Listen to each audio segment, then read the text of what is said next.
Bienvenidas al podcast Las Hijas de la Malinche, un espacio de mujeres fregonas y valientes. Por Marisol Fernández, una producción de Revista Momento. ¿Cuidar de tu rostro ha sido un reto para ti? Flowage, suero hidratante, repara, humecta y regenera la piel de forma instantánea. Hidrata a profundidad, rellena y reduce las líneas de expresión. Formulado estratégicamente con ácido hialurónico, colágeno, elastina y aloe vera, brindándote hidratación profunda mediante un mismo producto.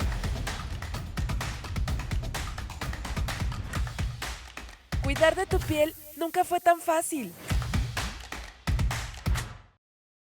Hola, ¿cómo están? Pues estamos aquí grabando un podcast más de Las Hijas de la Malinche y la verdad es que hoy, como cada presentación, estoy muy contenta y muy emocionada porque está conmigo una mujer que admiro mucho, que la conocí primero en redes y que después, bueno, pues ya por ahí he seguido mucho más de cerca su trabajo. Tiene como 2 años, ahorita platicábamos antes de empezar, que yo estaba insistiendo en invitarla a que pudiera estar con nosotros, porque ahora que escuchen a lo que se dedica, qué es lo que hace, la verdad es que la van a querer y la van a admirar también. Entonces yo muy contenta de recibir hoy en Las Hijas de la Malinche a la maestra Ischel Iglesias González Baez. ¿Cómo estás? Muy bien, Marisol, muchísimas gracias por la invitación. No, pues gracias a ti y antes de que podamos empezar a platicar, a mí me gustaría como dar una breve reseña de lo que ella nos envió para que ustedes tengan noción de qué hace, cuál es su formación. Ella es licenciada en Antropología Social por la Escuela Nacional de Antropología e Historia. Es maestra en Sociología por el Instituto de Ciencias Sociales y Humanidades Alfonso Vélez Pliego de la Benemérita Universidad Autónoma de Puebla y es doctorante en Antropología en el Centro de Investigaciones y Estudios Superiores en Antropología Social. Ha investigado sobre los temas de trata de personas con fines de explotación sexual, prostitución, violencia sexual y feminicidio. Ha realizado trabajo de acompañamiento e investigación colaborativa desde el 2010 con mujeres en situación de prostitución, con mujeres víctimas de trata en refugios especializados y con familias de mujeres víctimas de trata, desaparición y feminicidio. Es perita en antropología social con perspectiva de género. Ha realizado 27 peritajes en casos de trata con fines de explotación sexual, desaparición, feminicidio, violación tumultuaria, violación feminicida y legítima defensa en Ciudad Juárez, Chihuahua, Cancún, Quintana Roo, Puebla, Tlaxcala, Veracruz y Ciudad de México. En 2018 y en el 2021 participó junto con el Centro Fray Julián Garcés en la elaboración del Programa Estatal contra la Trata de Personas en Tlaxcala. En materia de investigación, su tesis de licenciatura fue reconocida con la mención honorífica como mejor tesis de antropología social en México en el concurso del Instituto Nacional de Antropología e Historia y el primer lugar en México y Latinoamérica en el concurso de la Cátedra Extraordinaria contra la Trata de Personas de la Universidad Nacional Autónoma de México. Asimismo, su investigación de maestría abona a la comprensión de la articulación entre la violencia sexual, la prostitución y los feminicidios a partir del trabajo con violadores en reclusión. En el estado de Tlaxcala realizó un diagnóstico con familiares de víctimas de trata con fines de explotación sexual en el 2015 y participó en un diagnóstico estatal sobre la trata en el 2019. Ha sido docente y coordinadora en distintos diplomados y cursos sobre la trata de personas, prostitución, violencia sexual y feminicidio, impartidos en México, Argentina, Ecuador, Bolivia, Honduras y España. O sea, vean qué mujer tan más, pues, entregada a un tema que seguramente, pues, no es ajeno para nosotros en el estado de Tlaxcala.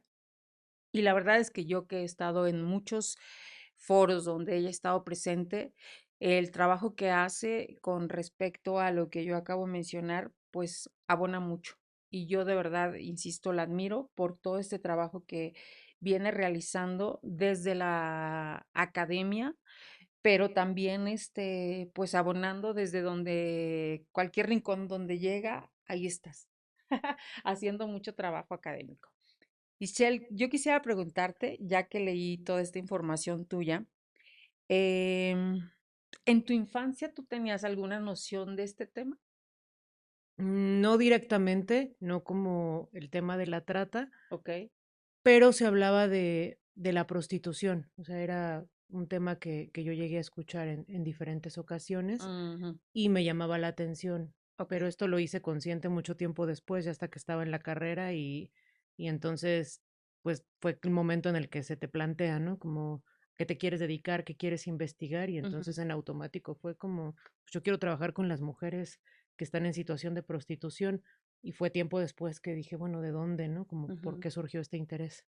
Ahora, la carrera de antropología de pronto no la entendemos, no la conocemos, no es una carrera tampoco tan, ¿cómo se podría decir? Con mucha demanda.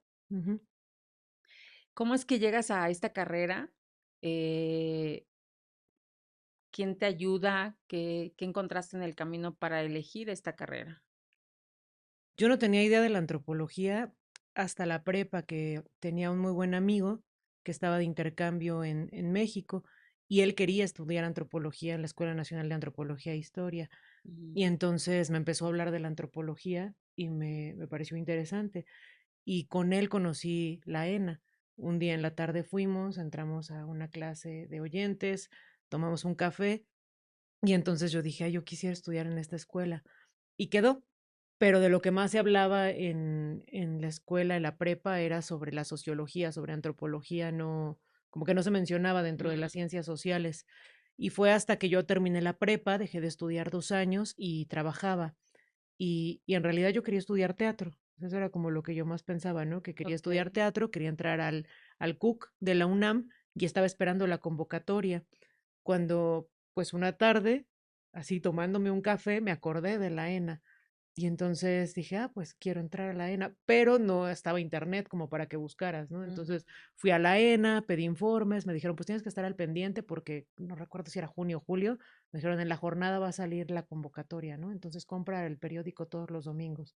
Y así hasta que salió, y ahí me apasioné. Dije, no, lo mío sí es la antropología y no es el teatro, porque precisamente la antropología lo que hace es el estudio de la cultura, y entonces, pues por cultura se puede entender algo muy amplio. ujú, Y entonces, pues puede haber antropología vinculada a cualquier tema. Y el estudio es profundo, ¿no? O sea, a partir de un grupo social o a partir de un fenómeno o de un proceso, puedes hacer como una conexión entre lo micro, lo maso, y lo macro, ¿no? O sea, entonces es una forma de entender las relaciones sociales, pero de una forma que siempre está vinculada a la gente, ¿no? No, ujú. no desde las estructuras nada más, sino mirar cómo los grupos sociales, cómo las personas se conectan con el ámbito estructural, con la historia, con otros procesos. Y entonces me apasioné. Y una vez que tú entraste a la carrera, ¿había alguna, porque entiendo, cuando uno entra a una carrera, de pronto hay como diferentes materias y hay alguna que te atrapa y que dices, híjole, esto es fascinante. ¿Había alguna materia que decías, híjole, esto a mí me encanta, de aquí puedo aprender mucho o esto te ayuda personalmente a ti? Sí, mi materia favorita era la de marxismo en la antropología. O sea, yo dije, de aquí soy. Y entonces, pues había muchas materias en el plan de estudio que estaban vinculadas a eso, o al menos la forma en la que la daban las docentes o Ujú, docentes, que era, por ejemplo, las de problemas filosóficos, que en la uno pues estuvo centrada mucho en el tema del materialismo histórico. Y entonces a mí eso primero me permitió ir conectando con la realidad que me rodeaba y después hubo otras materias que me encantaron, pero ya fueron optativas, que estuvieron vinculadas a la educación popular. Y ujú. entonces yo estaba apasionada con Freire y entonces dije, de aquí soy. Y curiosamente, no tomé materias de género, más que una al final, porque yo no, pues no lo visibilizaba, ¿no? O sea, de entrada casi no había una oferta de materias, no era parte de la currícula, Ajá, era ok. alguna optativa y eran muy pocas. Entonces no Ujú. era de un tema del que se hablara en las clases. De hecho, yo me empecé a acercar a los estudios de género, pues hasta que terminé la carrera. Y ya en el proceso que empecé a conocer sobre el feminismo y entonces me denominé como feminista, pero antes de eso, o sea, en la carrera el tema de género ni me cruzaba, aun cuando ya estaba trabajando con las mujeres en situación de prostitución. Ah, sí, Ujú. ok. Y entonces, ¿en qué momento aparece este panorama con perspectiva de género y ya con una visión totalmente diferente? Fue ya cuando había terminado, porque en el último semestre de la carrera tomé una optativa que era sobre género. Y entonces me empezó a llamar la atención, pero yo no lograba hacer la conexión con lo que yo estaba trabajando. Yo seguía trabajando ahí en la zona de la Merced, en la Ciudad de México, pero también había entrado un proyecto que era sobre estudios de las comunidades campesinas en Cuba. Entonces yo estaba jalando más hacia el tema del campesinado en Cuba. Y lo de la Merced no lo veía como un proyecto de investigación, sino como un proyecto de vida, como lo que yo hacía porque amaba estar ahí. Y tiempo después termina el proyecto en Cuba, yo regreso y dije, bueno, ¿con qué me voy a titular? Y, y ni siquiera pensaba que era con lo de la Merced, hasta que me di cuenta que todo el tiempo estaba yo en la Merced y que trabajaba como mesera para poder mantenerme, para que yo pudiera seguir trabajando como voluntaria en la Merced. Y entonces dije, bueno, pues voy a trabajar aquí. Y fue cuando empecé a problematizar las cosas que les pasaban a las mujeres, las violencias que vivían, los feminicidios que había. Y entonces esas pocas clases que había tomado de género empezaron como a habitarme, a decir, a ver, aquí está pasando algo y le está pasando a mujeres. Y Ujú, entonces empecé a hacer este proceso de espejo en el que yo también me empecé a ver ahí y a decir qué cosas me han pasado a mí o a las mujeres que me rodean, qué violencias me trajeron a la merced, ¿no? O sea, ¿por ujú, qué estoy aquí? Y fue ujú. cuando empecé a cuestionar por qué trabajaba ese tema. Y entonces, pues me empecé a empapar, empecé a buscar, a buscar, a buscar, me empecé a ir a las bibliotecas y fue como empecé pues a ver que no podía comprender ese tema si no lo abordaba desde una perspectiva de género y eso fue transitando de una perspectiva de género a una perspectiva feminista. ¿Y quiénes fueron tus maestras en la lectura con ese trance que tú tenías? Pues Marcela Lagarde fue la Ujú, primera. La primera, cuando conocí el libro de los cautiverios, no lo podía soltar, ¿no? Se convirtió como en mi texto básico. Luego salió el texto de El feminismo en mi vida. Me acuerdo que la fui a escuchar al Centro Cultural España y regalaban el libro. Y entonces ahí fue como tuve ese libro y poco a poco empecé, después llegué a Kate Millett, ¿no? Y empecé a leer a las feministas radicales norteamericanas de los setentas, luego a las anarquistas, empecé con Emma Goldman, y de ahí, pues fue poco a poco el tránsito hacia el feminismo latinoamericano. Pero, pues la primera fue Marcela. ujú, ujú. Que bueno, efectivamente yo creo que es una de las, ¿qué se podrá decir? Investigadoras, pues sí, investigadoras, porque creo que ella es la que ha sentado todos bueno, en México, no quiere decir que sea a nivel mundial, pero en México, pues seguramente es una de las mujeres que ha aterrizado, que ha bajado toda esta información a una parte académica, ¿no? Ujú. Ahora, ella ¿qué te impactó cuando la escuchaste la primera vez? La manera que tiene de explicar, en donde tiene una capacidad de aterrizar la teoría y los conceptos que muchas veces pueden ser abstractos y que no te permiten identificarte. Y Marcela genera, y de hecho ella habla de eso en el libro de los cautiverios, ¿no? La metodología de estar con las mujeres que implica pues un proceso de espejo en donde puedes identificarte y mirar qué condiciones compartes. Y entonces, cuando yo la escuchaba, podía ir mirando eso en mi vida y decir, o sea, no eres ajena a lo que estás investigando, ¿no? A ti también te sucede. Cuando habla del género asentado en el cuerpo, en la construcción de la sexualidad, era mirar y decir, claro, o sea, algo que nos puede parecer natural, y lo digo en esa palabra entre comillas, como si fuera dado, y lo conectas con Simón de Beauvoir de no se nace mujer, ¿no? Sino se aprende a hacerlo en la corporalidad, la forma en la que te desenvuelves, las maneras en las que hablamos, los sueños, los intereses. Cuando ella habla de que la perspectiva de género implica los sueños, las metas, los proyectos, las limitaciones, la intelectualidad, empiezas a mirar cómo has estado determinada y cómo has estado construida a partir de estas relaciones exogenéricas que marcan eh, en el mundo nuestras limitaciones, no porque sea una cuestión de capacidades, ¿no? Entendidas como algo con lo que naces, ¿no? Ujú. Sino que son generadas y son limitantes también por la sociedad. Y cuando yo llegué a escucharla, me parecía que era como ir comprendiendo mi historia, ¿no? Y empezar a Mm. entender que esos miedos o ese pensamiento constante que muchos años me habitó y todavía a veces llega de no vas a poder, no puedes, no eres suficiente, es que no, es que eres muy mala, es que esto que escribiste está terrible. O sea, como estos miedos eran impuestos y sí tenían, estaban marcados por mi condición de ser mujer. Qué difícil, ¿no? Porque ahora que te escucho, efectivamente, creo que ella logra eso. Ella logra, te dediques a la antropología, no te dediques a la antropología. Tú dices, yo esto lo viví en algún momento de mi vida, yo lo he visto, lo he padecido, Ujú. y sí es cierto, somos este espejo, ¿no? Sí. Ahora, una vez que tú ya encuentras como esta primera, como este primer trabajo en donde creo que de ahí parte toda esta mirada que tienes y todo ese trabajo que llevas haciendo con mujeres, con el tema de violencia, de prostitución, de feminicidio.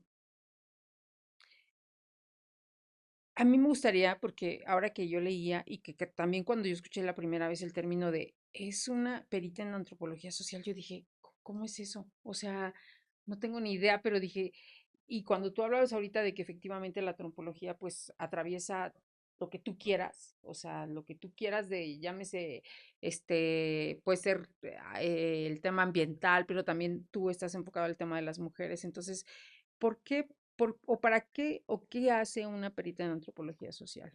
Sí, un peritaje es un medio de prueba, entonces te lo solicitan en un proceso judicial. Te lo puede solicitar la autoridad, que sería la fiscalía, o puedes trabajar con la defensa y entonces te lo solicita tal cual la defensa, ¿no?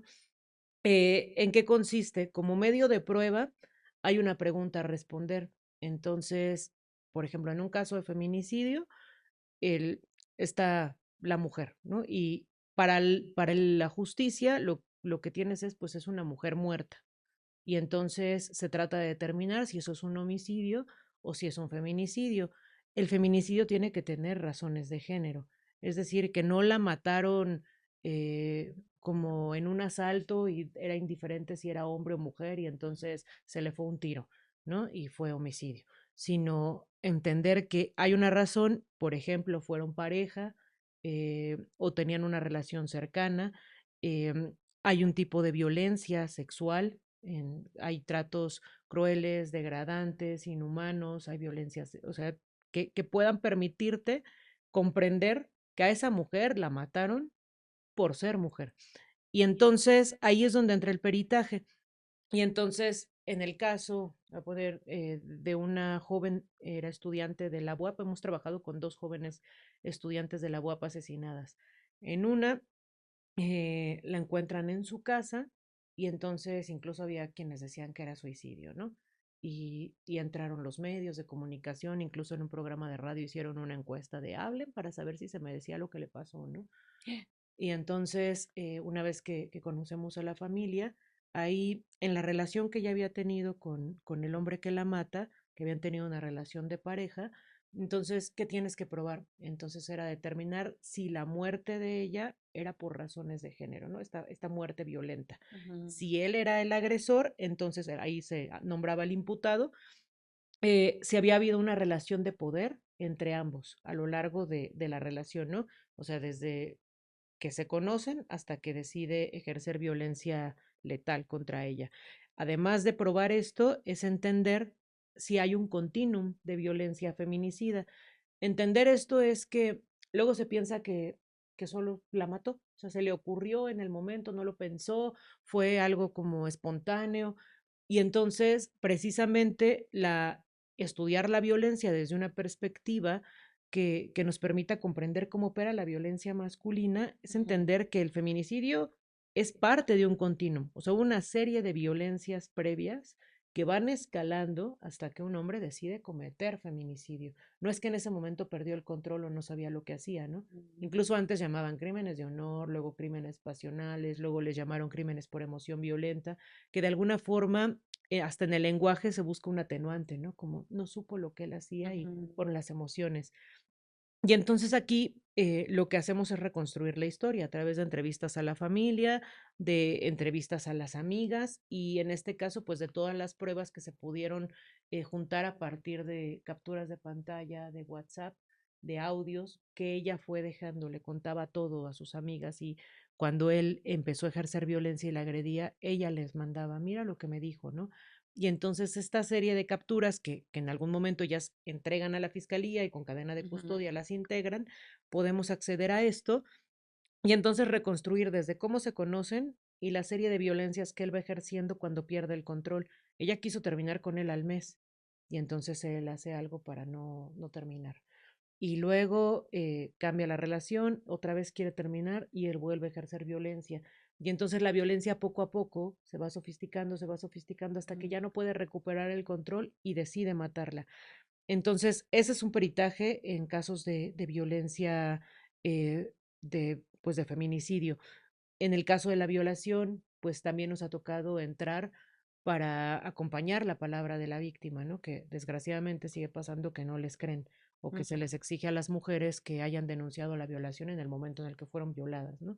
Y ujú, entonces si te dio miedo, si te bañaste, si por vergüenza, si por dolor o asco quemaste la ropa o la tiraste, entonces no, pues no, quién sabe, estás inventando, quieres llamar la atención ujú, y entonces igual se recuperan las relaciones pues que están rodeando a la persona y el contexto. Incluso hay algunas preguntas que permiten visibilizar la violencia estructural, es decir, la ejercida también desde el Estado, ¿no? En los casos de víctimas de trata es igual. Y hemos trabajado tanto con la fiscalía o la asesoría jurídica cuando trabajas con la víctima y que la víctima es reconocida como víctima, pero también nos ha tocado trabajar con la defensa, pero no defendiendo a un agresor, sino pensando en casos de mujeres, pues recientemente, ¿no? En el caso de una mujer que está presa por el delito de trata, que diga de homicidio, cuando ella se defendió ujú, de un padrote que la quería matar a ella y a una de las compañeras que tenía prostituidas y en esta defensa él muere y entonces la sentencian por homicidio. Y entonces ahí intervenimos del lado de la defensa, ujú, ¿no? ujú. O de una víctima de trata que está injustamente presa, ¿no? La Ok. están acusando de tratante cuando ella fue la víctima de trata.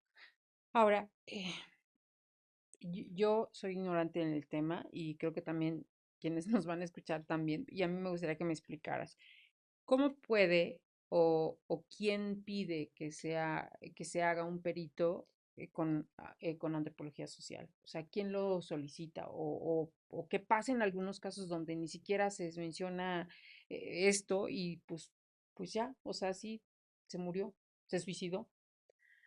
Tendría que ser la fiscalía, pero no lo hace, Mm, porque una, no tienen peritos muchas veces ok. o ni conocen quienes son ministerios públicos, ni tienen idea de cómo es un peritaje o lo que implica. O sea, a mí me ha pasado, por ejemplo, en otro caso en Puebla, con una víctima de feminicidio, que la titular, ¿no? O sea, la encargada de la investigación de los feminicidios decía que el peritaje en antropología social no servía para nada y no quería aceptar que la asesoría jurídica me ofreciera como perito, ¿no? Y entonces, pues lo solicitan y la fiscalía busca y dice, no, pues no tenemos peritos, o sea, porque tienen que buscar si tienen como algún perito y entonces ofrecen al perito. Y por eso se pone con perspectiva de género, porque encontraron que había un antropólogo en la fiscalía, pero que no tenía ni idea, ¿no? Del tema de violencia feminicida. Y entonces lo que hizo el abogado ahí fue decir, tiene que tener estas características. Si no tiene estas características, quien haga el peritaje entonces no sirve. Y entonces, como la fiscalía no tenía, fue cuando yo entré. Pero la fiscal no estaba muy contenta, ¿no? O sea, era como, pues es que eso no sirve, es que para qué. O sea, incluso cuando tu trabajo abonos, es decir, estamos del mismo lado, hay como un celo o hay un no quiero. Por otro lado, ya en algunos lugares hay peritos y peritas en antropología, pero lo fuerte es que muchos de los dictámenes que se hacen al interior de las fiscalías, pues son como, pues como enchiladas, ¿no? uno tras otro, tienen que sacar uno, tienen que sacar varios a la semana, y entonces a mí me ha tocado dictaminar algunos, que esa es otra figura, o sea, cuando haces como, no peritajes, sino como un análisis técnico de los peritajes que ya hicieron, y entonces te encuentras que es un caso de Ciudad de México y está, copiaron y pegaron Oaxaca y copiaron y pegaron Monterrey, o donde las peritos ponen como no entrevistamos a la víctima para no revictimizarla. Cuando es un peritaje en antropología social, obviamente no la vas a entrevistar como la entrevistaron muchas veces, que es terrible de, ah, sí, te violaron, ¿y cuántas veces? ¿Y cuántos eran? ¿Y recuerdas exactamente a dónde te tocó? Son unas preguntas Ujú. que, pues, que reviven ese Sí, claro. proceso. No se trata de hacer ese tipo de preguntas, pero te das cuenta que pues tienen que cumplir con el trabajo y al final muchos de esos dictámenes ni siquiera se integran a la carpeta, no se ofrecen como pruebas en una audiencia porque no abonan. Entonces, hay un desconocimiento muy amplio de lo que Ujú. son los peritajes y en el caso de las asesorías jurídicas en los que a mí me ha tocado intervenir es porque gracias a que la asesora jurídica tiene mucha experiencia o son mujeres que litigan con una perspectiva feminista y que conocen bien y que se conocen los protocolos nacionales e internacionales donde se menciona que los peritajes en antropología son necesarios para, y los de análisis de contexto para que se pueda abonar a la justicia, ¿no? O sea, que son necesarios para evitar un sufrimiento adicional a las víctimas y a las víctimas indirectas. Y entonces, gracias a personas que conocen y que te buscan y te dicen, tengo este caso y está muy complicado, pasó esto, la defensa está, pues, ofreciendo otro tipo de pruebas o están tratando como de descartar todo lo que muchas veces las defensas no tienen teorías del caso, ¿no? La defensa de un feminicida o de un violador, lo único que hacen es simplemente desacreditar todas las pruebas que presenta la fiscalía o la víctima. Y tristemente, pues muchas veces las fiscalías pierden pruebas, no las integran bien, y entonces todo lo que podría haber en una carpeta de investigación muchas veces está muy mal integrado, ¿no? O los peritos pues los hacen como te mencionaba, ¿no? Uno tras otro y ni se acuerda, ¿no? Tienen que defender varios a la semana y Ujú, entonces no hay un compromiso con el caso, ¿no? Es como, pues es parte de mi trabajo y uno tras otro. ujú. Entonces, pues es complicado, ¿no? El trabajo, o sea, yo trabajo como perita externa, no estoy en una fiscalía y tal cual es a petición de defensas o de asesorías jurídicas que conocen el trabajo y que son quienes o sea, realmente la fiscalía pocas veces nos ha buscado, ¿no? Así de, oye, necesitamos, o sea, este caso y necesitamos el peritaje. Casi siempre quien nos busca es las abogadas de forma externa. Y no, y yo entiendo que entonces lo ideal sería que cada fiscalía tuviera una perito en antropología social, ¿no? O varias. Bueno, Sí, sí, porque no se daría.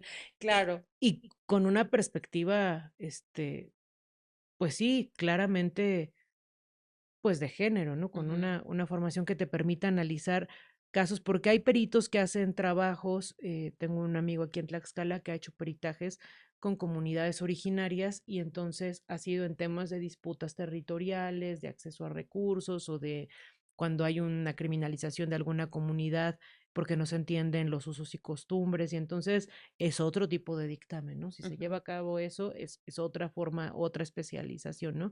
Entonces, eso pues se requiere en las fiscalías, pero, pero con los tiempos adecuados, ¿no? Yo sé que a nivel del Estado, pues eso es complicado, pero tendría que hacerse, ¿no? O sea, yo no hago un peritaje en una semana, ¿no? O Más o sea, menos en qué tiempo ustedes hacen un peritaje. lo menos son 15 días, así ya lo menos, ¿no? Y ha habido casos en los que tenemos pues la posibilidad de hacerlos en un mes, ¿no? Entre hacer el trabajo de campo, ir a la comunidad o al lugar, Ujú, hacer las entrevistas, hacer los recorridos, un estudio a profundidad de la carpeta de investigación. No nada más es la entrevista a las personas implicadas, sino también hemos hecho entrevistas a personas que intervienen con otros dictámenes. Por ejemplo, en un caso de feminicidio fue necesario entrevistar a las dos doctoras que hicieron la necropsia, o sea, para poder entender en el lenguaje médico cuando ellas hablaban de múltiples equimosis, ¿no? O sea, que eran los rasguños que la víctima tenía en el cuello y que entonces ahí estaban diciendo que la víctima se había suicidado, ¿no? Y entonces poder entender el tipo de rasguños que tenía te permite saber que cuando le pusieron un objeto que impedía que ella respirara, ella luchó, y trató de quitárselo. Otro de las cosas que decía ahí la defensa es, bueno, sí, ya la mató, pero no fue una muerte violenta, ella no sufrió. Y entonces ellas, como médicas, nos decían, por supuesto que sí, hubo un sufrimiento, porque ves que primero los rasguños están más arriba y luego están más abajo, porque con la falta de la oxigenación, pues ya no sabes bien dónde está el objeto, pero eso te habla de una agonía, ¿no? O sea, Ujú. en donde ella sí necesitaba respirar y hasta el último momento luchó y por lo tanto estuvo con angustia. Y entonces hacer una lectura de las pues de las marcas de la violencia, de las huellas, de las cicatrices, con una perspectiva de género, también te permite tejer una trayectoria.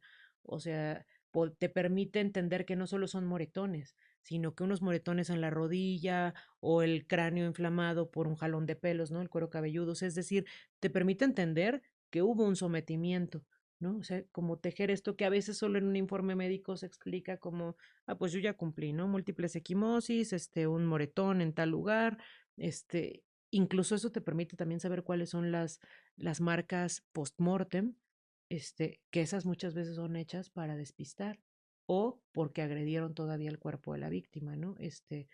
Como con violencia sexual, ¿no? Ujú. Entonces, poder tener eso te permite abonar a demostrar las razones de género. O sea, escucho todo lo que nos platicas y la verdad es que trato de poder entender em, que no hay un solo día en que no podamos escuchar que a una mujer fue asesinada, ¿no? O sea, no hay un solo día. Y ojalá fuera una, ¿no? Que eso es lo más triste del tema, ¿no? Que es pues una, dos, tres y pueden ser hasta más, ¿no? Y toda esta información que ustedes vienen trabajando y que tú te has enfocado también, sí, a hacer el tema de ser una experta en el peritaje de antropología social, pero también ir de la mano con todas estas investigaciones para seguir abonando, porque así lo entiendo, ¿no? Me sorprende porque yo insisto en toda la ignorancia que nosotros tenemos de todo lo que conlleva a escuchar toda esa problemática que hay en nuestro estado, en nuestro país y en otros países, ¿no? ¿Cómo tú puedes avanzar cuando te vas encontrando con todos estos muros en donde dices, sí se puede o no puedo? Porque digo, yo solamente pensar, por eso te decía, ¿quién puede decir aquí tiene que entrar un perito de antropología social? Y pues como dices tú, solamente lo pide quien sabe, pero tristemente, pues son pocas las personas que lo saben, ¿no? Por demás hemos escuchado que que un juez puede sentenciar y pues dijo, ah, bueno, sí, esa es la sentencia porque eso es lo que me parece, sin tener noción ni siquiera del caso, ¿no? O sentencias que hemos escuchado, ¿no? Tú dices, ¿es en serio que puedas dejar libre a quien mató, a quien violó, a quien asesinó? O sea, ¿cuáles son las barreras con las que te encuentras? Esa es una. Y luego es fuerte porque sí vemos como la figura del juez o de la jueza que libera o que toma una decisión, y no estoy tratando como de exculpar, ¿no? A quienes lo han hecho de forma muy arbitraria. Pero muchas veces yo he conocido carpetas de investigación donde entiendes, o sea, que está mal desde la fiscalía, o sea, porque a quien juzga, o sea, al tribunal no le toca hacer la investigación. Y entonces, si quien está en la fiscalía integrando una carpeta de investigación no conoce ni las pruebas, ¿no? O sea, si un ministerio público, un fiscal no tiene ni idea de qué es un peritaje en antropología, de qué es un peritaje de análisis de contexto, que no saben que en un caso de feminicidio o de una muerte violenta pueden solicitar una autopsia psicológica con perspectiva de género, que se puede solicitar un peritaje de trabajo social con perspectiva de género, que incluso se pueden buscar a más peritos. O sea, es decir, si lo que les urge es cerrar la carpeta, Claro, entonces pues. cuando se llega a una audiencia, pues no hay pruebas. Y entonces, en algunos casos que he podido conocer a personas que integran tribunales y entrevistarles o conversar, te dicen, pues es que no tienes nada, ¿no? O sea, yo tengo que respaldar la sentencia. Si doy una sentencia, se cae si no tengo una carpeta que respalde. Entonces, aparte de los errores en los tribunales, pues muchas veces los errores vienen desde la fiscalía, ¿no? Y luego peor, también desde las propias personas que acompañan, ¿no? O sea, de abogados defensores o asesorías jurídicas que desconocen también de las periciales. Y entonces, pues es como el camino más rápido, se atreven a sugerirle a las familias que acepten arreglos. Bueno, ya, llegamos a un arreglo y entonces evitamos el juicio, ¿no? Y que tiene que ver como con un desconocimiento. Y otra de las cosas con las que también me he topado y aquí en Tlaxcala ha pasado, pues que todo el mundo se conoce. Y entonces, porque es pequeño, y sabes que si te enfrentas con determinado MP, pues después te lo vas a encontrar en otro caso, ¿no? Entonces hemos visto que abogadas o abogados, pues cuando ven que está pasando algo turbio, ¿no? O que hay corrupción o que hay indicios de que algo está mal, no pueden como pelear o no pueden defender porque dicen es que al rato me la van a regresar, ¿no? Y entonces, pues muchos casos no avanzan, ¿no? Y no hay posibilidades de que avancen a menos que los saques del Estado o a menos que muchas veces se hagan mediáticos. Entonces, ese es uno de los elementos como que frenan, ¿no? Pensando en tu pregunta, como con qué me he topado, pues eso principalmente, ¿no? Y por otro lado, pues también el desgaste, porque las familias terminan muy desgastadas, muchas veces ya no quieren seguir o ya les han robado, ¿no? O sea, quienes son las asesoras jurídicas o asesores jurídicos que les han estafado, ¿no? Y que les quieren cobrar muchísimo. Yo entiendo que se tiene que cobrar, ¿no? Por tu trabajo, pero hay gente que sí, pues que sí lucra. Y entonces eso también es otro tema vinculado al tema del dolor y que al no darles un reconocimiento como víctimas, pues no tienen acceso pues a un acompañamiento integral y a un acompañamiento integral de calidad, ¿no? Porque muchas veces los mandan con una atención psicológica para que se sientan culpables porque les mataron a sus hijas, ¿no? Como de, ¿y usted qué estaba haciendo? O sea, como revictimizando, ¿no? Que también tengo documentado eso, o psicólogas que incluso han participado en mediaciones, ¿no? Cuando se establece por ley que no se puede mediar en casos en los que se vea que hay una desigualdad de poder, como en casos de violencia, de género. Y ha habido psicólogas que han fomentado, dicho, no, esta víctima no le veo características no, esta señora que dice que es víctima no tiene características de alguien que esté sufriendo violencia. Yo, al contrario, lo que miro es que exige una estima superior a la de cualquier persona. O sea, unas cosas que sacan y que 50 días después matan a la mujer, ¿no? Que fue a denunciar y que por el dictamen psicológico terminaron conciliando. O sea, es decir, te encuentras con ese tipo de cosas que pues terminan golpeando mucho a las familias. Y la otra también es, a mí me pasa como un freno interno, ¿no? Donde quisieras estar en muchos casos, pero no se puede. O sea, exceden mis capacidades. Yo no puedo Ujú, estar en tantos casos y tampoco puedo siempre hacer trabajo voluntario. ujú. Tampoco, pues no me dan las capacidades, ¿no? Para estar haciendo tantos peritajes, porque además no solo es que lo haces, sino que de acuerdo al sistema de justicia que tenemos en las audiencias de juicio oral, no puedes pasar con tu dictamen, ¿no? Entonces, si yo hago un peritaje de 100 páginas, me lo tengo que aprender. No puedo pasar con hojas para decir, sí, mi planteamiento del problema es tal, y que me pregunten y entonces yo lo defiendo. Bueno, y después mi marco teórico metodológico es este. Y luego el procedimiento es tal, hice tantas entrevistas, tal cosa, y finalmente el desarrollo, ¿no? Cómo se integra y las conclusiones. No es que yo pueda tener, ya no digas el dictamen entero, una tabla que Ujú. lo sintetice, no, es de memoria, ¿no? Y como hay personas que te hacen muy buenas preguntas y que te permiten desarrollarlo, a veces hasta cuando estás con la fiscalía, la propia fiscalía no sabe ni qué preguntar, no sabe ni, o sea, me ha tocado a mí tener que hacer la guía de preguntas. O sea, de, Wow. mire, usted me va a preguntar esto, ¿no? O sea, me tiene que preguntar el desarrollo y entonces yo le voy a explicar tal. Sí. Y cuando estás terminando de explicar el procedimiento, perito, díganos sus conclusiones, ¿no? Y entonces dices, ¿por qué no leen el dictamen, ¿no? Sí, Porque les da claro. flojera leer 80 páginas. Ujú. Entonces, eso ha pasado, o la defensa que se les permiten hacerte preguntas como, eso me pasó en Puebla, ¿no? Perito, usted está citando un texto que habla de la violencia masculina. Sí. ¿En qué página viene esa cita? Y pues sí fue como, pues no sé, ¿no? O sea, yo no sé si lo dije en la 35 o en la 40, o sea, eso es. Y entonces la fiscalía dijo, objeción, su señoría, eso es irrelevante, ¿no? Pero el tribunal dijo, pues lo permito, porque es contrainterrogatorio, ¿no? Y entonces fue como, a ver, conteste, pues no, no me acuerdo. Vamos a hacer un ejercicio para refrescarle memoria, ¿no? Y ya me exhibieron el dictamen para que yo tuviera que decir, ah, sí, viene en la página 42. O sea, eso no le quita peso a lo que yo estoy diciendo, pero tratan de hacer que parezca que tú no conoces el tema, ¿no? Entonces hay preguntas que te hacen Ujú, de ese estilo, u otra que siempre tratan de hacer es como desacreditar la antropología, ¿no? Como de, ¿y por qué tenemos que creer en lo que usted está analizando a partir de las entrevistas, ¿no?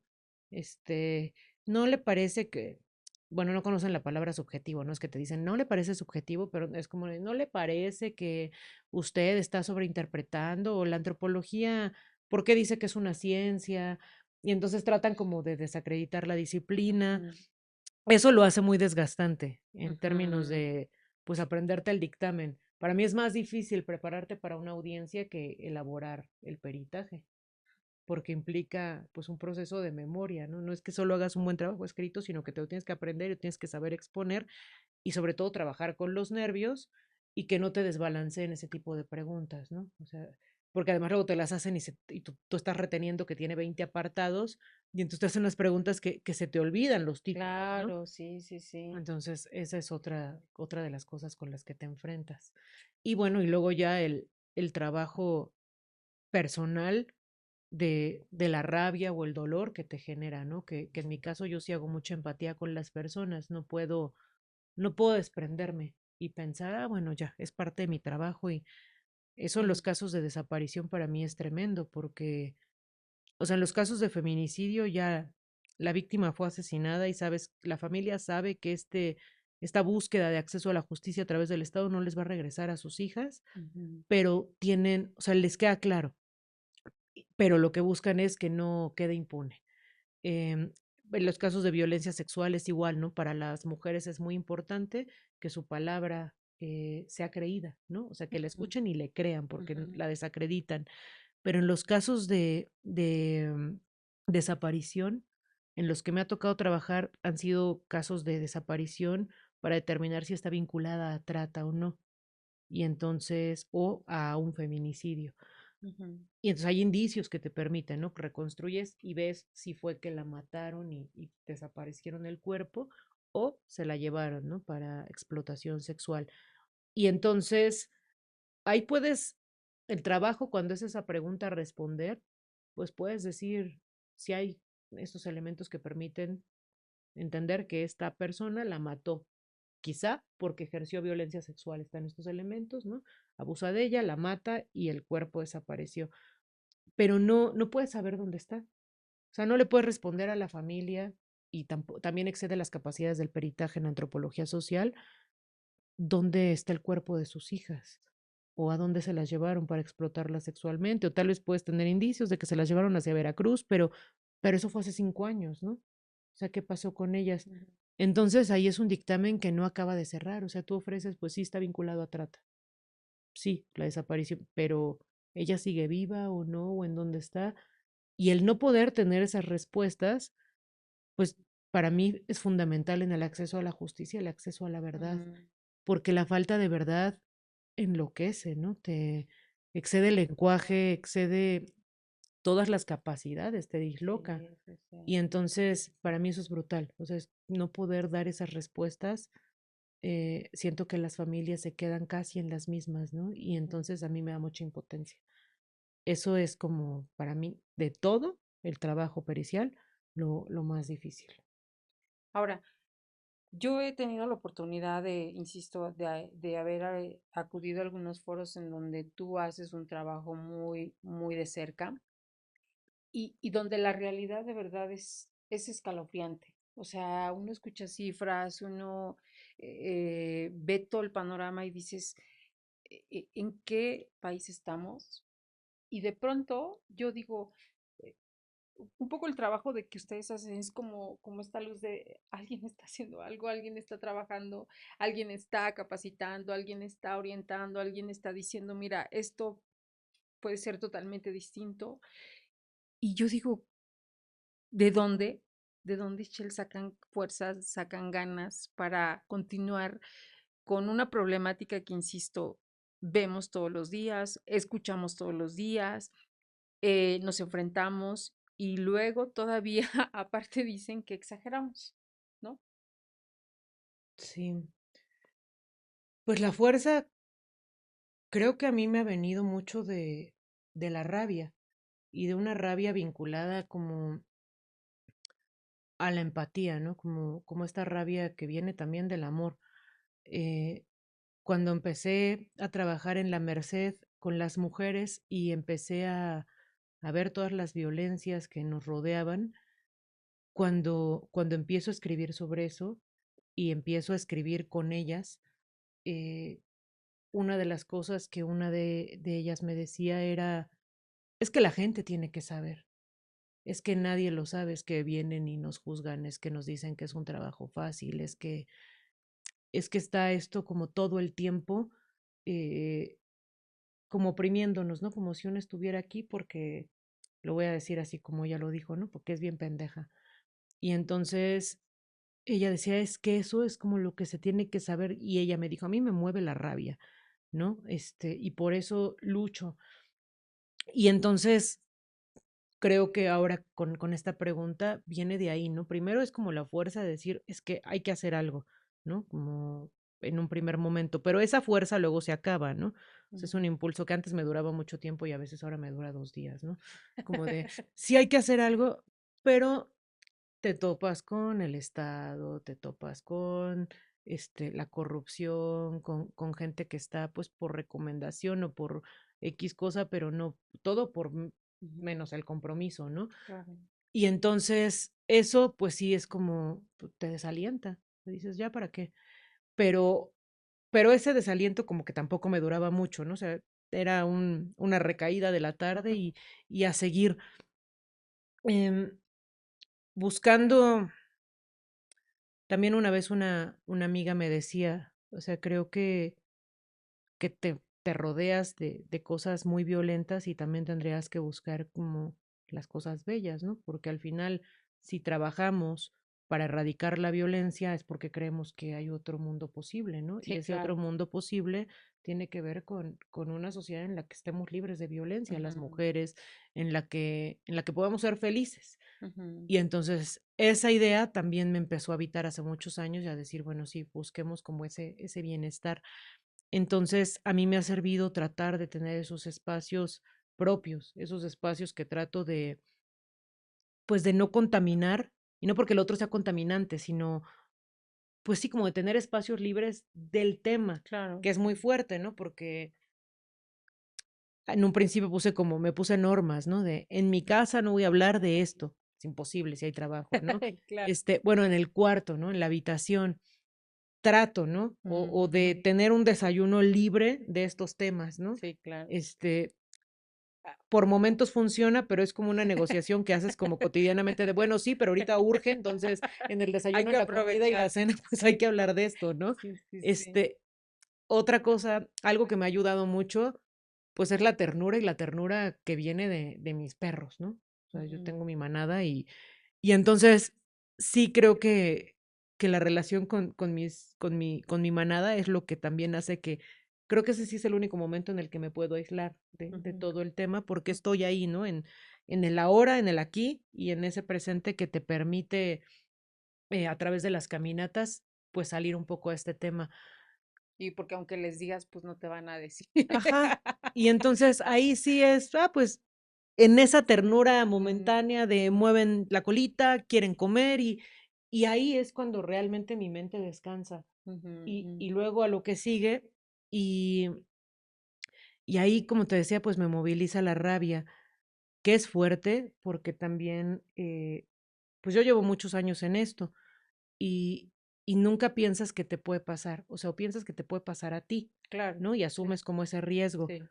Y incluso hasta como en esta educación muy patriarcal que luego es medio heroica, ¿no? De, me puede pasar, pero bueno, no importa, Sí. una muere o sea, como que, pero es un discurso, Ajá. o sea, porque en el discurso suena romántico, pero, Ujú, pero cuando le pasa o te pasa, pues el miedo de las amenazas o de las persecuciones no es algo romántico, ¿no? claro. Y, y en el caso de cuando le pasa a alguien que amas, es muy fuerte y mi hermana fue víctima de feminicidio en el 2019.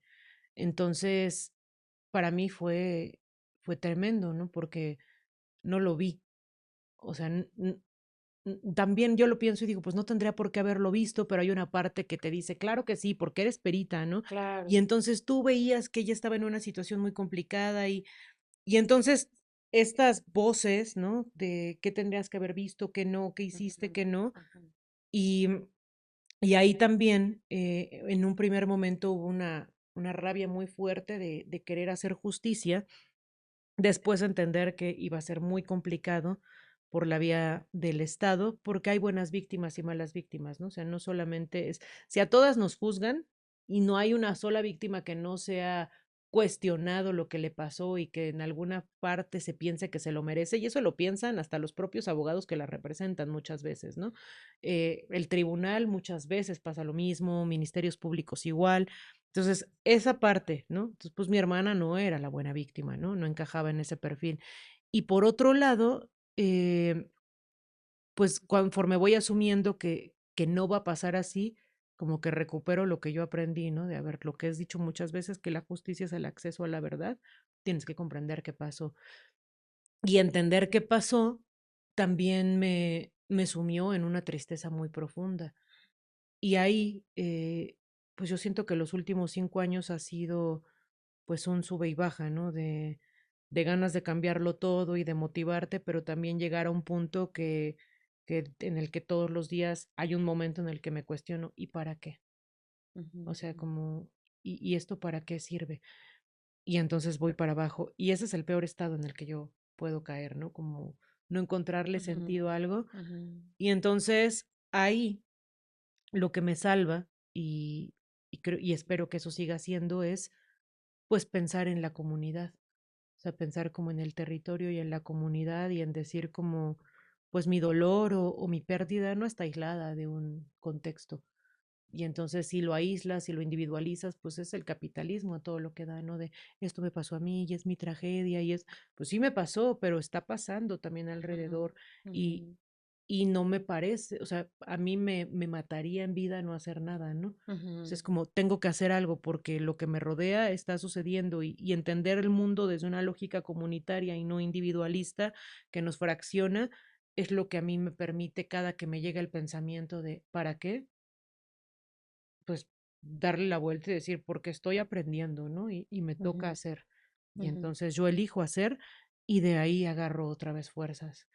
Y creo que también eso nos permite mirar que desde la investigación, como desde la academia comprometida, desde el trabajo activista, desde las diferentes espacios en los que nos desenvolvamos, pues no es que una siempre está con gozo y claro, luchando, o sea, en la sí, lucha pues siempre hay también mucho ujú, dolor y una tristeza profunda. El tema claro, es cómo la trabajamos, porque nos duele el mundo, ¿no? Nos duele la ujú, realidad, nos duele la violencia, pero entender que en las alianzas, que en lo comunitario, sí vamos agrietando, ¿no? A ujú, ese gigante, pues que todo lo devora, ¿no? Nuestras vidas, pues nuestra soberanía, nuestra autonomía y entender que hay posibilidades, o sea, esos momentos en los que sí me siento muy plena y muy feliz cuando comprendes algo, ¿no? ujú, Y no solo en la cabeza, ¿no? A veces sí es a través de una lectura o de un libro que te iluminas, pero también a veces es en esos momentos compartidos donde dices, claro, por esto ujú, sí, ¿no? Vale claro. cada instante. Ahora, Echel, em, yo insisto en todo esto que nos acabas de compartir y que yo también lo leí en algunos momentos tú eres mucho de compartir justo todos estos momentos. Y hablas de algo que creo también ha empujado mucho a todo este trabajo y a todo este acompañamiento, porque como dices tú, de pronto uno se quiebra y de pronto uno dices, ya no puedo, o sea, ya no sé cómo, ¿no? Y también como tú lo decías, soy feminista y hay una parte importante que creo es la que también nos acompaña y nos empuja y nos da fuerza y nos dice, sí podemos, ¿no? Sí, Y a darle, ¿no?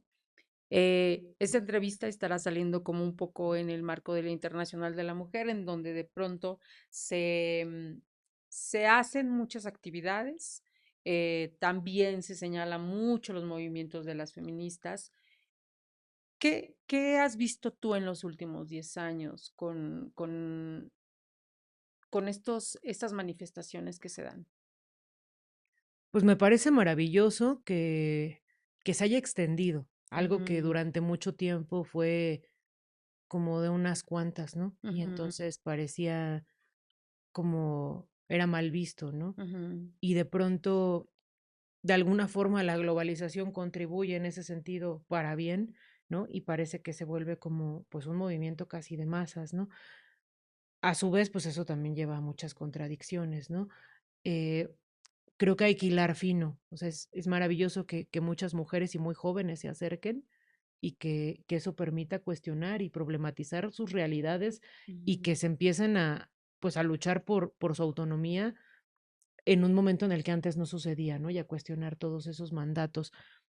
Eso me parece muy bien, pero también creo que ha habido formas de capturar el movimiento por parte del Estado, de Estado entendido como este ente que antes señalaba, juzgaba, criticaba, sancionaba y que ahora adopta los discursos, ¿no? Y entonces, eh, más allá de que se visibilice, por ejemplo, con el Día Naranja, que realmente tienen un compromiso, pues eso no se ve el resto del año, ¿no? O sea, ujú, solo se ve en una pequeña jornada.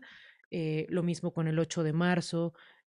O sea, por un lado te golpean, pero por otro lado, te dicen que hay espacios seguros. Y ujú, entonces buscan, que es lo que hace, pues siempre los regímenes totalitarios, ¿no? Capturar voces, capturar como el movimiento, a las compañeras, cómo despolitizas, cómo vas a inmovilizar o quitas potencia, pues capturando, ¿no? Y el ego, pues es donde entra, ¿no? Como ujú, tú eres la voz o tú vas a ser, y entonces, pues muchas veces nos deslumbran. Entonces, creo que unas de las reflexiones que a mí me quedan, al menos en lo personal, no estoy dando ninguna receta para las compañeras, pero es, o sea, que el activismo o que el feminismo nunca se desvincule del pensamiento crítico, ¿no? Y del pensamiento crítico, que el feminismo en sí mismo es una teoría crítica o una praxis crítica, pero hablo no podemos desvincularlo de las relaciones materiales de existencia en las que estamos, de las relaciones sociales, políticas, globales que nos rodean, de esos intereses económicos y de ver cómo pues estos estudios que planteaban de las mujeres como una moneda de cambio a lo largo de la historia, hoy lo seguimos siendo en términos de indicadores, en términos de, pues, de los recursos que necesitan, ¿no? Y ujú, entonces somos cifras, ya cuántas quieres llegar, y entonces se usa para proyectos, para bajar recursos, pero no en un sentido comprometido. No tendría nada de malo bajar un recurso y hacer un proyecto que transformara la vida, pero eso termina en las bolsas de algunas personas y la ujú, vida de las mujeres sigue siendo la misma. la misma, ¿no? No se están transformando, o sea, como que se ponen curitas, ¿no? Pero Ujú, transformar de raíz, realmente erradicar las condiciones que producen la violencia, es algo a lo que no se le quiere entrar, porque la violencia es funcional a los sistemas de dominación. Entonces yo creo que eso es algo que yo sí me digo cotidianamente, ¿no? Y que es como de esos mandatos de congruencia, de ser consciente y no dejarte seducir por el poder, porque el poder así opera, el poder te pone un ladrillo y te subes y te mareas. Y ujú, entonces eh, juega con el ego, juega con estas formas seductoras que terminan rompiendo los movimientos o que terminan fraccionándolos y viendo quién es mejor, quién sabe más, quién sí hace, quién.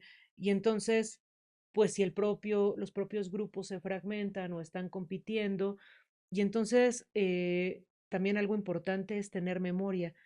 Cuando muchas pues feministas que de antes o que nos han venido enseñando hablan de las genealogías, no solamente es ver de qué mujeres venimos o de dónde abrevamos, ¿no? Que nadie se está inventando el conocimiento, esto ya lo ujú, pensaron, ¿no? ujú, O ya lo hicieron. También tiene que ver con este conocimiento de la historia, pero más allá del discurso que es real, pero que nos dicen hay que hay que conocer la historia para no repetirla y sí, pero no solo es como el pueblo que no conoce su historia, sino tener claro que lo que pasó hace 3 años, ¿no? O si un día nos aventaron tanquetas para golpearnos en una marcha del 8 de marzo, no es que de pronto cambies. O sea, es decir, tenemos que recordar esas cosas que han pasado en el movimiento y entender cuáles son los mecanismos de poder para no volvernos consumidoras de discursos, ¿no? ujú, Que eso es algo que pasa hoy, ¿no? O sea, la información no implica conocimiento y los discursos reproducen el poder, ¿no? Y esto, o sea, es decir, la construcción de la verdad no siempre es cierta, ¿no? O Ujú, sea, eso es claro, la verdad sirve al poder. Y entender esto me parece que es algo que desde diferentes frentes, desde diferentes movimientos feministas, con diferentes luchas, tendríamos que estarnos, o no sé si tendríamos que estarnos planteando. A mí me gusta planteármelo para nunca perder los pies, ¿no? De la tierra y entender pues que no es una teoría solo o una praxis individual, ¿no? Liberadora en lo individual, sino que también tendrá que servir a lo colectivo y a lo comunitario. Y las ujú, mujeres no podemos, o a mí no me gusta estar desprendida de ahí, porque de lo contrario, pues solo se vuelve pues un accesorio. ujú, sí, sí, sí. Ay, Ischel, pues cuánta información que nos ayuda a tener como, pues, otra mirada, que yo insisto, yo tampoco no conocía, o sea, sí tenía una noción, pero digo, lo poco que he escuchado, lo poco que he leído, y luego escucharte ahora con toda esta información que traes, la verdad es que para mí, yo creo que es esto, seguir escuchando a gente que está inmersa en temas tan importantes como es este y tan preocupantes, o la importancia la tiene por la preocupación.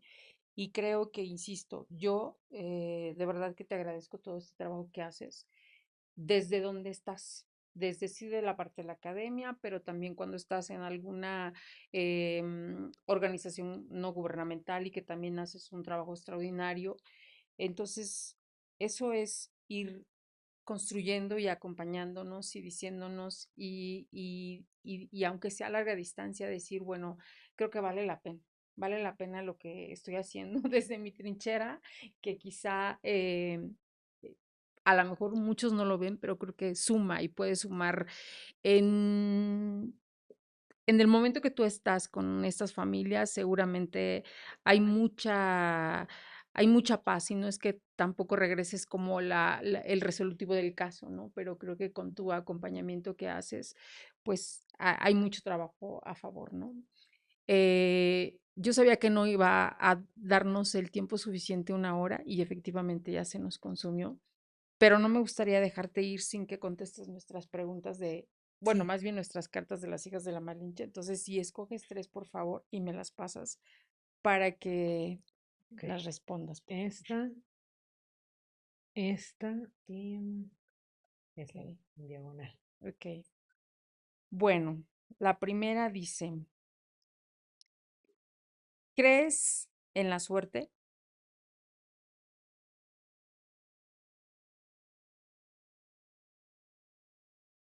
Ay, no sé. A veces digo, qué suerte, y a veces eh, no, creo que no creo. Ok. O sea, creo que es como una expresión, ¿no? O sea, digo, qué Ujú, suerte, pero no, no creo que sea suerte. ujú, ok. Ahora la siguiente dice, ¿te es fácil perdonar? Sí, ¿Sí? sí, ¿Has podido hacerlo? sí, Ok. Creo que esa es una de las cosas que a veces pareciera imposible, sí, sí, sí, pero pero sí se puede, ¿no? ujú, Ok, y la última dice, ¿qué injusticias te revuelven más el estómago? mm, son varias. Eh, o sea, lo que me revuelve el estómago es como que forma parte de este aparato de injusticia pues del Estado. O sea, como los dobles discursos, ¿no? Como que dicen que hacen algo, pero en realidad en la práctica lo único que hacen es cerrarle las puertas a las mujeres y que pareciera que no pasa nada, pero es entender que el Estado, con todo su aparato y como ese gran monstruo que es, al final, pues estas omisiones o estas corrupciones le cuestan la vida a las mujeres. ¿No? O sea, porque pocos recursos hay y lo que hay se lo malgastan o este, se lo roban. Eso a mí me da mucho coraje. Em, Otra cosa que me revuelve el estómago es justamente la, pues como esta forma de lapidar, ¿no? A las mujeres cuando hay violencias que viven y que no se les cree, pero que no solamente es de forma individual, sino comunitariamente se les juzga a las mujeres, porque eso da un mensaje para todas las demás, ¿no? niñas jóvenes o adultas en las que te queda claro que si dices algo no te van a creer. Eso también me revuelve el estómago. Entonces, por un lado, como a nivel estructural y cómo repercute en la vida de las mujeres Ujú. y en lo que sucede a nivel comunitario. Muy bien, pues por último a mí me gustaría que nos compartieras o que tú dieras un mensaje a todas estas mujeres que nos escuchan y que nos lo comentaras desde el trabajo que nos toca a cada una de nosotras y donde quiera que estemos. Lo más difícil me parece que es creer en nosotras, pero no lo digo en un sentido New Age, ¿no? Como de cree en ti, ¿no? Y el cambio está en ti, amiga. No, o sea, no como, no lo digo en ese sentido, sino en la suma de violencias que vivimos y que muchas dicen, no, yo no vivo violencia, ¿no? A mí me va muy bien. Y es como que bueno, compañera, ¿no?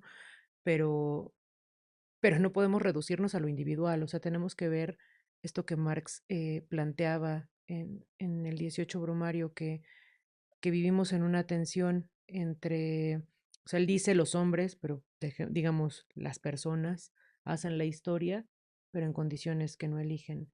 Y entonces vivimos siempre en esta tensión, ¿no? Entre lo que yo decido, pero, o sea, no podemos llamarle agencia, ¿no?